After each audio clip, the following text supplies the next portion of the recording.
we are struggling with high turnover.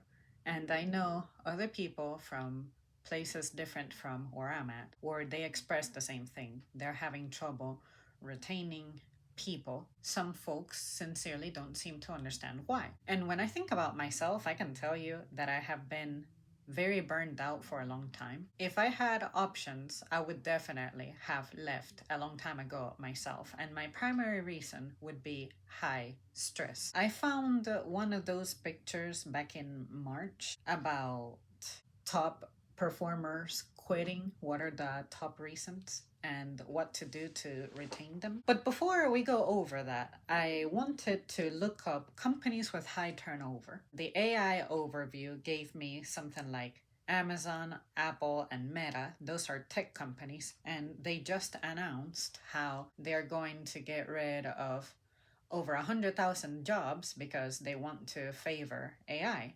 And I love how this is happening before the major holidays come up, right? But the industries with high turnover are technology, retail and wholesale, healthcare, hospitality, manufacturing, construction, and professional services.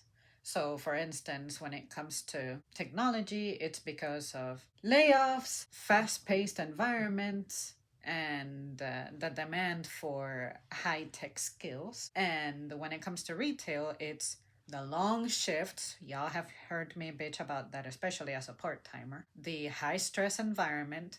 You have heard me talk about how people unnecessarily try to humiliate you and give you an attitude, and you're not supposed to defend yourself. They are roles that many people do not intend to make a career out of, leading to high turnover rates. Healthcare, it has to do with nursing homes, how the work is demanding, long hours, lack of support. And when it comes to hospitality, it talks about low pay, demanding schedules, high stress, customer facing roles. And when it comes to that stress and fatigue that one experiences, I will always 100% back that up, no questions asked, because I, as someone who is legally single, meaning I'm not married, I don't have to maintain a man, like the man who lives here maintains himself and it's independent in that regard. I don't have children. He doesn't have children. We don't have children. For us, life sucks as single adults.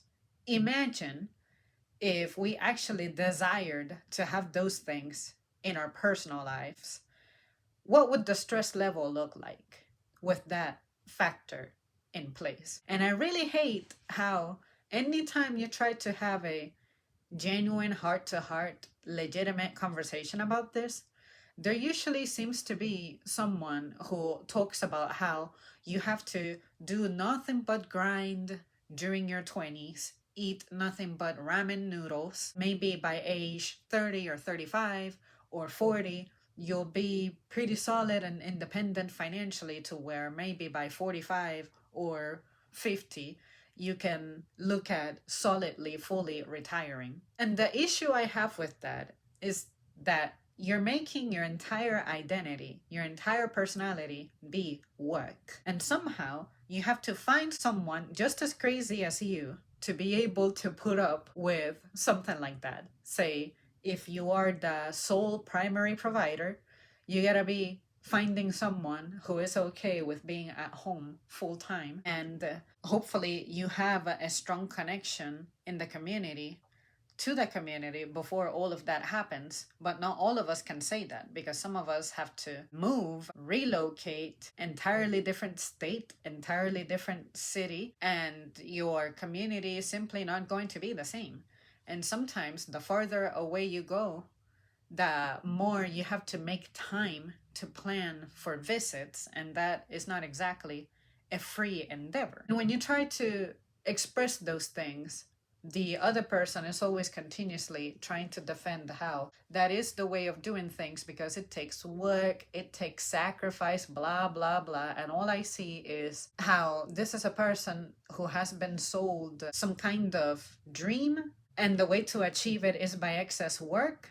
And they accept it because I guess there is that feeling of accomplishment that you get out of making it. But I feel like they get offended by discussions like this because they have to inevitably face the fact that the price that they're paying for that is really high. The sacrifices that you're making, that you're celebrating, that in the future you're gonna be like, I'm gonna look back and be like, I did it, and now I get to experience the reward and stuff. Like I said, you made your entire identity be being at work. You're gonna be that person I'm gonna see in the future who is not going to know basic things.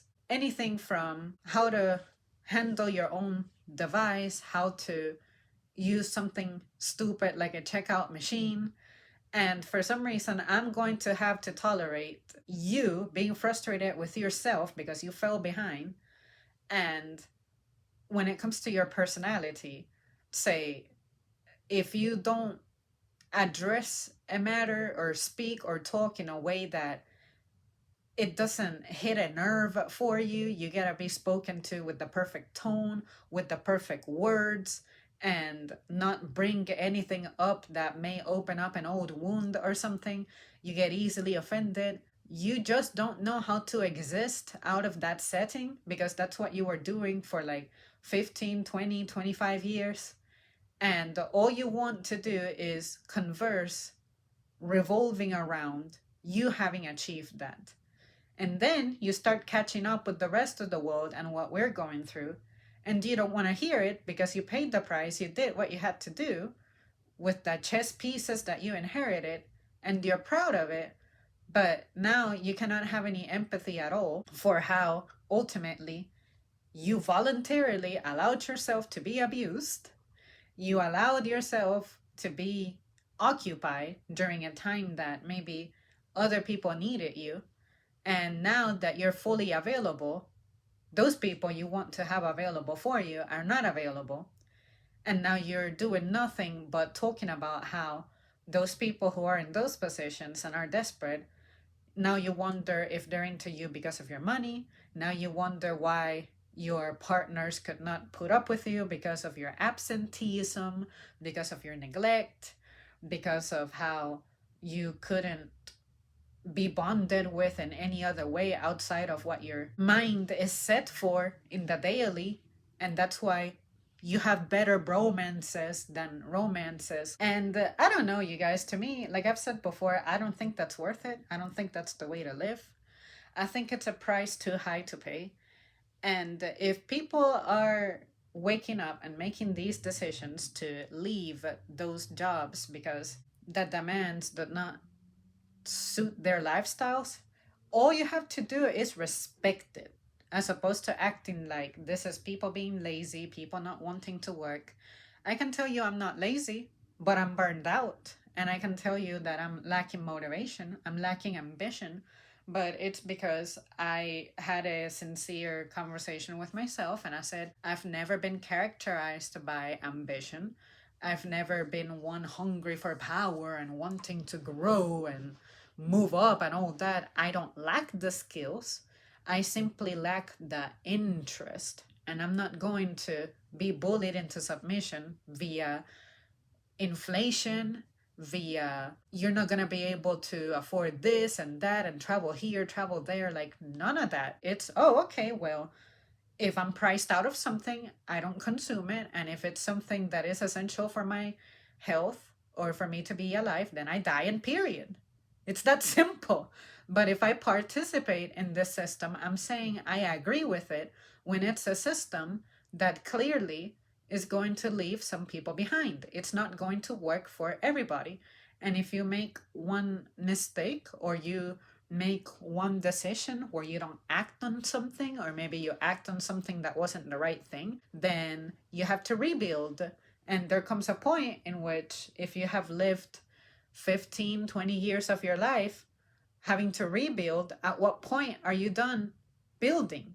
That's what I'm saying. And I think that's what a lot of people are seeing, that ultimately you can either choose the life of a builder and come on the other side of it like a fucking zombie and maybe even decrease your life expectancy, or do you want to start living now and get by with very little and struggle, but at least you don't feel like you're stuck, like you have too many strings attached to you, like you are in a chain condemned to respond to an organization that is not your home. And then somehow you still got to maintain a positive attitude through it all. And once you break down and begin to show very human emotions, then it's a shock for everybody. And those who don't break down is because they are drugged out of their minds.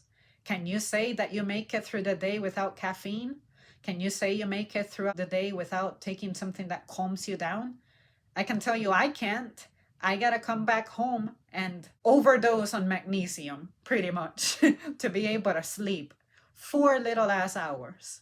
Little details like that. I don't know anybody who gets by without doing anything to like make their body perform a little higher in one way over another. Say you naturally lack energy, well, overdose on caffeine. Fortunately, that's not a problem I have.